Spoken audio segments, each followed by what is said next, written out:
और झारखंड विधानसभा बजट सत्र के दूसरे दिन पक्ष और विपक्ष के बीच नोकझोंक देखने को मिली।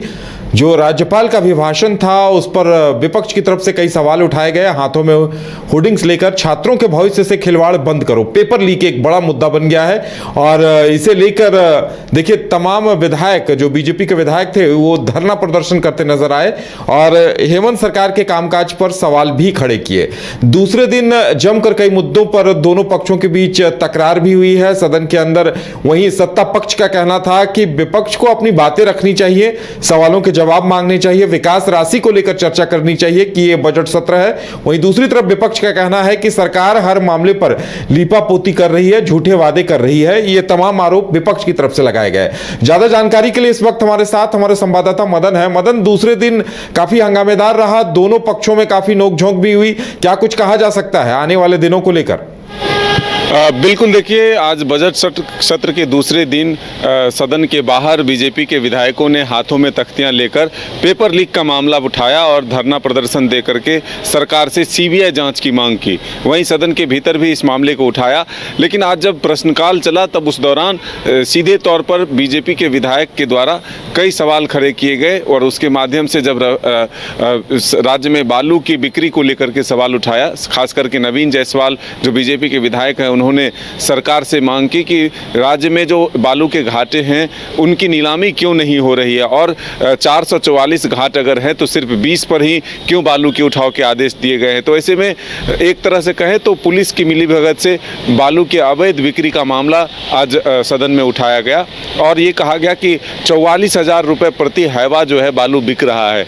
ऐसे में एक बालू का दर निर्धारित हो और उचित मूल्य पर लोगों को बालू मिले। हालांकि मंत्री ने आश्वासन दिया कि सरकार जो है बालू मुफ्त में भी लोगों को उपलब्ध करा रही है जो सरकारी योजनाओं का लाभ ले रहे हैं, जिन्हें घर बनाना है। ऐसे में एक आंकड़े पेश किए गए कि इतने हेक्टेयर जो है वो बालू उन्हें दिए गए हैं। तो हम ये कह सकते हैं कि सरकार और सत्ता पक्ष और विपक्ष के बीच जो है टकराहट की स्थिति जरूर दिख रही है। विपक्ष ने राज्यपाल के अभिभाषण को झूठ का पुलिंदा बताया। उन्होंने कहा कि सरकार हर मोर्चे पर फेल है और सिर्फ झूठे आंकड़े जो है सरकार सदन में पेश करती है। हालांकि सत्ता पक्ष के लोगों ने अपने कामों के, सरकार के वादों को याद दिलाते हुए कहा कि हम इतनी योजनाओं का लाभ जो है लोगों तक पहुंचा रहे हैं। ऐसे में विपक्ष के ये आरोप की ये जो अभिभाषण है राज्यपाल का वो झूठ का पुलिंदा है, ये कहीं से सत्य नहीं है। ऐसे में आज जो है वो टकराहट की स्थिति जरूर देखने को मिली है सदन में। अब देखना होगा कि आगे किस तरह से विपक्ष रणनीति के तहत सरकार को घेरने में जुटती है और कौन कौन से मुद्दे जो है फिलहाल सदन में लाए जाते हैं। क्योंकि आज अगर देखें तो सबसे बड़ा मुद्दा पेपर लीक का रहा और बीजेपी के विधायकों ने तख्तियां लेकर के प्रदर्शन कर सरकार से सीबीआई जांच की मांग की। मदन, यानी जिस तरह से हंगामा हुआ है, जिस तरह से तमाम मुद्दे बीजेपी की तरफ से ये आरोप लगाए गए कि मैया सम्मान की राशि नहीं दी है। पूर्व सीएम चंपई सोरेन ये कह रहे थे कि 5 दिनों तक खाना ना दें और एक ही दिन खिला दें। ये इस फॉर्मूले पर सरकार काम कर रही है। यानी लगता है कि कई ऐसे मुद्दे हैं, चाहे वो पेपर लीक हो, चाहे मैया सम्मान हो, चाहे बुजुर्गों विधवाओं की पेंशन हो, इन तमाम मुद्दों पर लगता है आने वाले दिनों में भी ये तकरार जारी दिखेगी। देखिए, विपक्ष मैया सम्मान राशि को लेकर के भी सरकार को लगातार घेर रही है।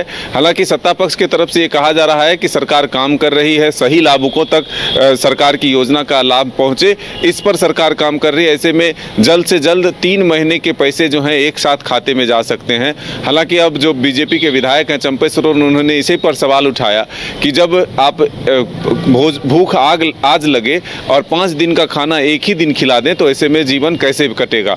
तो महिलाओं की जरूरत जो है हर माह है, सरकार ने वादे भी किए, तो फिर एक साथ देने के क्यों वादे किए जा रहे हैं या फिर दावे किए जा रहे हैं। तो ऐसे में एक सीधी तौर पर आप देखें तो टकराहट की स्थिति जो है वो सत्ता पक्ष और विपक्ष में जरूर देखने को मिल रहे हैं। अब आगे किस तरह से विपक्ष होमवर्क कौन कौन विषय को सदन में लाती है, ये देखने वाली बात होगी। चलिए मदन, हमारे साथ जुड़ने के लिए और तमाम जानकारी देने के लिए आपका बहुत बहुत धन्यवाद। तो देखने वाली बात ये होगी कि और कौन कौन से मुद्दे सामने आते हैं, क्योंकि 3 तारीख को अब राज्य का बजट भी आना है और उससे पहले दोनों के बीच खूब पक्ष विपक्ष के बीच नोक झोंक का माहौल बनता दिखाई दे रहा है।